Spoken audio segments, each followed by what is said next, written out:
Sugar Records. A Jano star. Why I mean? Pamango mandiri poster. A ninja kid. You're so there.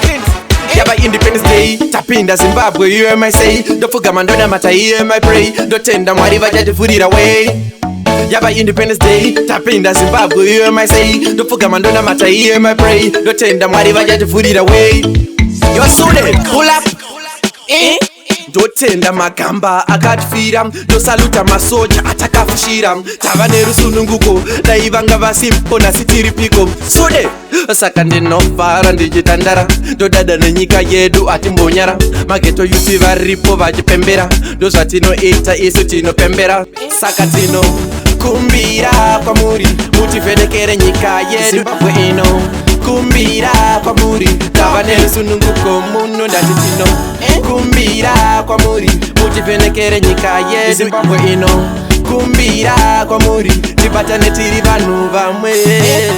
Lelizwe letu sonke inkululeko sayithola thina siyajabula singakuthula siyabonga ubaba unkomo siyabonga baba umkabe namakawe siyalibonga wonke umuntu.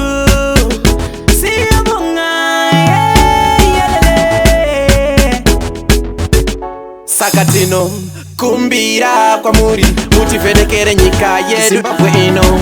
Kumbira kwamuri tava nerusununguko muno ndati kumbira kwamuri mutivhenekere nyika yedu Zimbabwe ino. Kumbira kwamuri tibatane tiri vanhu vamwe. Saka ndiri mwana wevhu ndinoridza pfuti nempopopopopopopo kubva Zambezi kunobata Limpopo ivai muri popopopopopo. Saka ndinopa sando kune vakatirwira kare kare muhondo. Sevana vevhu ngatimire nenyika, mageto juti vadaira tichaputika, vakada kudzoka vavengi tinoputika. Kumbira kwamuri mutivhenekere nyika yedu Zimbabwe ino. Kumbira kwamuri tava nerusununguko muno ndati kumbira kwamuri mutivhenekere nyika yedu Zimbabwe ino.